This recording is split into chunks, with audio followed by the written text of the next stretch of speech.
A inicios de mes, la Mancomunidad del Norte, que agrupa a las prefecturas de Esmeraldas, Carchi, Imbabura y Sucumbíos, reclamaban por el retraso en la transferencia de recursos que desde el gobierno central se debe realizar. A ellos los acompañaban los prefectos de la Amazonía. Han transcurrido 2 semanas ya desde esta rueda de prensa. Está con nosotros Guillermo Herrera, prefecto del Carchi. Le damos los buenos días y le preguntamos, ¿llegaron ya esos recursos? Muy buenos días, un saludo cordial a todo el pueblo ecuatoriano.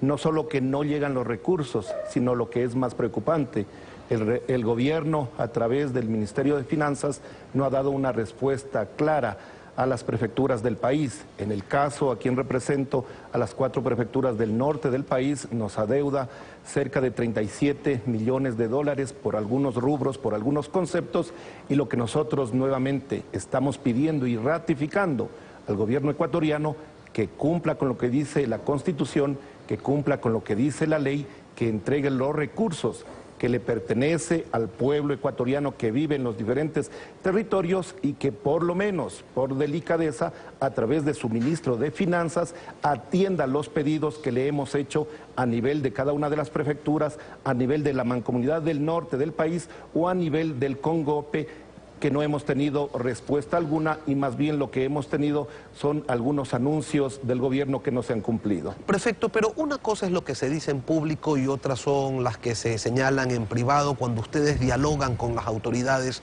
del Ministerio de Finanzas. ¿Qué les dicen? Porque alguna promesa les han de hacer. No creo que les señalen, esperen nomás que algún día les pagaremos. Tienen que darles alguna fecha. Mire, en el caso particular de la prefectura del Carchi, el año anterior hicimos un reclamo por escrito al Ministerio de Finanzas. La única respuesta que tuvimos, que sí, que reconocen la deuda, sin embargo, que estarán haciendo la transferencia cuando tengan los recursos por parte del Estado ecuatoriano. Lo preocupante es que son algunos rubros. Para citarle un ejemplo y que sepa todo el pueblo ecuatoriano, a las prefecturas se les está adeudando por conceptos de la competencia de riego, que esta competencia del año 2015, es decir, todo un año que hemos tenido que afrontar esta competencia sin los recursos que debe transferir el Estado ecuatoriano, por concepto de devolución de los valores del impuesto al valor agregado, 2 años, en unos casos hasta 3 años, que no se paga a las diferentes prefecturas, como es el caso de la prefectura de Esmeraldas. Y por concepto de la redistribución de equidad, no nos pagan, no nos entregan los fondos durante 2 meses. Esto un consolidado, como les decía, de 37 millones de dólares. Lo correcto, lo lógico, lo que manda el sentido común sería que en una situación de dificultad, de crisis que vive el país, el ministro de Finanzas o el señor presidente de la República cite, convoque a las autoridades locales, nos indique cuál es el panorama claro y real de la situación que vive el país y juntos lleguemos a un acuerdo. Para nosotros también en nuestras instituciones realicemos una planificación adecuada. A ver, prefecto, pero usted señala que no les pagan desde hace 2 años algunos rubros en determinados casos. ¿Y qué argumentación llegaba desde el gobierno para no pagarles en época de bonanza? Porque hace 2 años no había crisis. Mire, lo preocupante es que no llegaba ninguna argumentación. Esta bonanza realmente se ha sentido en algunos sitios, en algunos sectores del país. Esta bonanza no ha llegado a las provincias más pequeñas. Esta bonanza no ha llegado a las provincias fronterizas del Ecuador. Para citarle un ejemplo, la ampliación de la vía panamericana, la principal obra que hace referencia y mención el gobierno de vialidad, por ejemplo en la provincia del Carchi, que tiene 90 kilómetros de vía panamericana, desde el puente del río Chota hasta el puente de Rumichaca, tan solo se han contratado la ampliación de 24 kilómetros y la empresa constructora tiene abandonada esa obra por más de unos 3 o 4 meses. Prefecto, y los ¿qué implica? restantes 70 kilómetros no ha habido. ¿Qué implica que no les entreguen estos recursos? ¿Qué dejan de hacer? ¿Qué actividades se paralizan? Mire, primero implica que la planificación que nosotros establecemos por parte de las prefecturas, que es enviada a SEMPLADES, que tiene su aprobación, esta sufra sus retrasos.